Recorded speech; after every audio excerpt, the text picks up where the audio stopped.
I never thought finding a cheap apartment would lead to the worst experience of my life. My friend Jake and I rented this place off campus sophomore year. The rent was suspiciously cheap, but we were broke college students, so we didn't question it. The landlord mentioned the previous tenant left suddenly, but we shrugged it off. The first 2 weeks seemed normal enough. Then weird stuff started happening. I'd come home to find kitchen cabinets wide open when I knew I'd closed them. Chairs would be rearranged in the living room. Jake said he'd been hearing footsteps in the hallway at night when we were both in our rooms. I tried convincing myself it was nothing.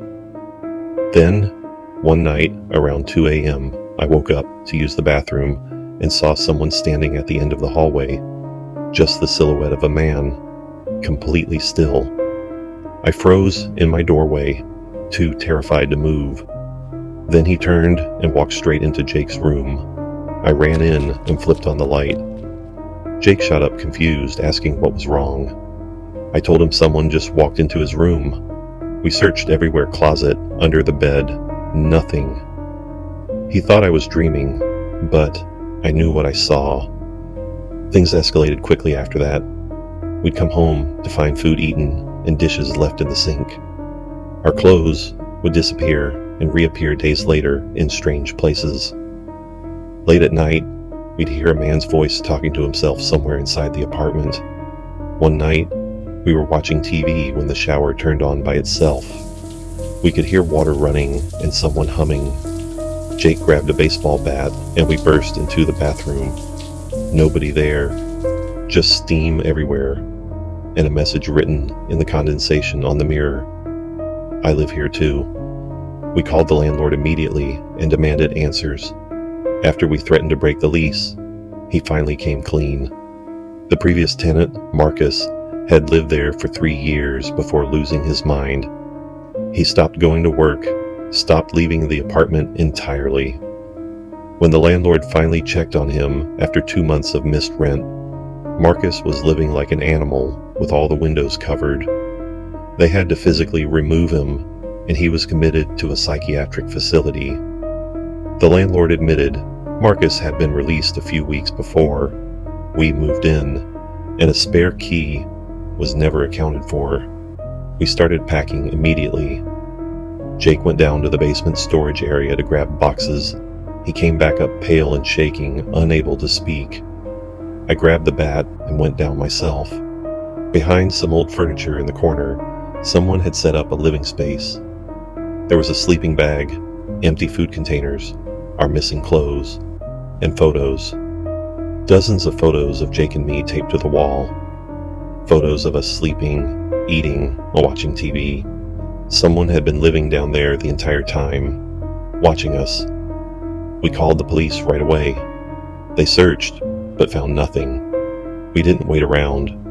We stayed in a hotel that night and moved out within 2 days. A week later, a detective called. They'd found Marcus living in the crawl space and basement, coming and going through a loose vent cover in the back of the building. He'd been there the whole time, using our shower when we slept, eating our food, watching us. Marcus was arrested and committed again. The detective said he kept insisting it was his apartment and we were the intruders, that he was just trying to coexist with us. The thought of him standing in our rooms while we slept still haunts me. Jake and I don't talk about it anymore. Neither of us has had a roommate since. Sometimes I still wake up convinced someone's at the foot of my bed, and I have to turn on every light just to feel safe again.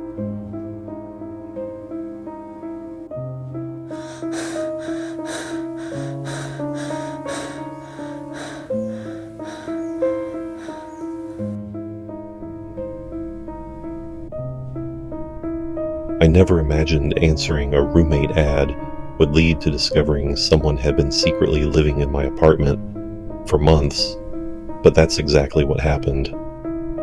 I moved to Chicago and found a girl named Rachel to split rent with. She seemed normal, quiet, worked as a freelance graphic designer. Living with Rachel was fine at first, but after a month, food started going missing. Entire boxes of cereal gone overnight, leftovers vanished. We joked about having a mouse problem. Then I started hearing noises at night. Footsteps in the living room when we were both in our bedrooms, cabinets opening and closing. One night, I woke up and heard Rachel having a conversation with a male voice in her room. I knocked and asked who she was talking to. She said nobody, but I knew what I heard. Rachel became hostile after that, glaring at me, keeping her door locked all the time. I noticed she was taking huge amounts of food into her room, way more than one person could eat. Rachel texted saying she'd be gone for the weekend. That night, I heard a loud thump from her room, then footsteps. Someone was in there. I called 911 and ran into the hallway. Police searched, but found nobody. After they left, I noticed Rachel's closet had a towel shoved under the door. I pulled it away and smelled something horrible. I opened the closet, and behind the clothes was a living space. Sleeping bag, pillows, empty food containers, and a bucket being used as a toilet. Someone had been living there the entire time. When Rachel came home, police were waiting. She broke down and admitted her ex-boyfriend Mark had been living in her closet. She'd been sneaking him food and letting him use the bathroom when I was gone or asleep. This man had been 10 feet away from me for months. In the apartment when I was sleeping, alone, in the shower. I moved out immediately. I refused to ever have a roommate again. Someone was there the whole time, hiding in that closet, listening to everything I did.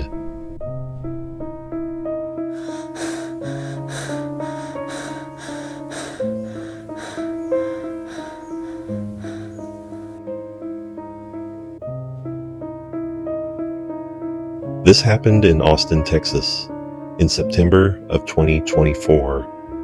My name is Aisha Thompson.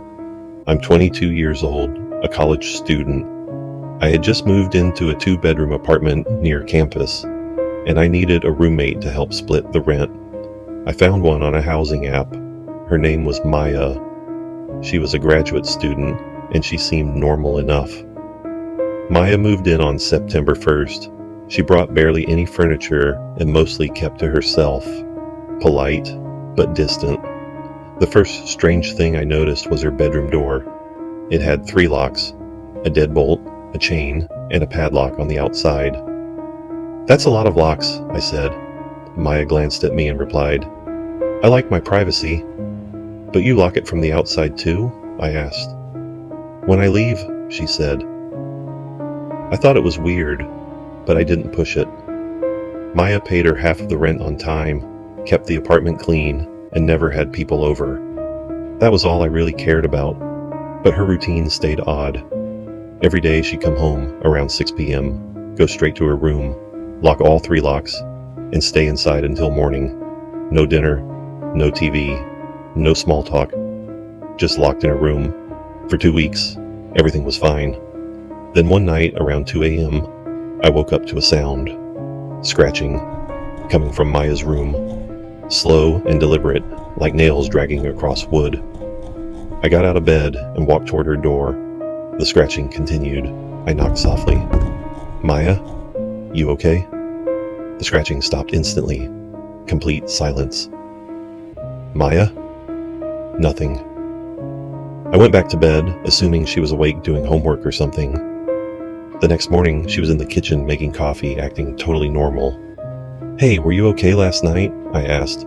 "What do you mean?" "I heard scratching from your room around 2 a.m. Maya's expression didn't change, but I saw her grip tighten around her mug. "If you hear scratching again, don't open the door," she said quietly. "No matter what it says." "What it says?" I asked. She didn't respond. She just took her coffee and went back to her room, locking all 3 locks again. I stood there, confused and uneasy. That night, I could barely sleep. I lay in bed listening, and right at 2 a.m., it started again. The scratching, louder this time. more frantic, like something was desperate to get out. I got up, walked to Maya's door, and pressed my ear against it. The scratching was low to the floor. Then I heard whispering, muffled, impossible to understand. "Maya?" I whispered. Everything went silent again. Then I heard footsteps inside her room, approaching the door. They stopped right on the other side. "Don't!" It was Maya's voice, quiet but firm. "Don't open it. Are you okay? What's in there? Go back to bed, Aisha. Please."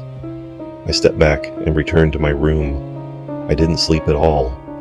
The next few nights were the same, scratching at 2 a.m., followed by whispering. But on the fifth night, everything changed. The whispering got louder, clear enough to understand. It was saying my name. "Aisha, Aisha, open the door. Aisha." The voice didn't sound like Maya. It was deeper, raspier. Wrong. I stayed frozen in my bed, covering my ears, but I could still hear it. "Aisha, let me out." Then the pounding started. Violent pounding on Maya's door from inside. Bang, bang, bang. The whole frame shook. "Aisha, open this door." I ran into the living room and grabbed my phone. The pounding didn't stop. Then, suddenly Maya's door flew open, even though all 3 locks were still engaged. The door was just hanging open on its hinges. I stared down the hallway. Maya's room was completely dark, empty. No furniture, no bed, just bare walls, covered in scratches, deep gouges in the drywall, the floor, the ceiling, thousands of them. Maya stepped out of my bedroom behind me. "I told you not to open it." "I didn't. It opened by itself." She looked at the scratches. "It's getting stronger. We need to leave. Now." "What is it?" "Something I brought with me," she said. "Something I thought I could keep locked away. I was wrong." We left that night and never went back. 3 days later, the landlord entered the apartment. Both bedrooms were covered in scratches, and carved into every wall, in deep gouges, was a single word: Aisha.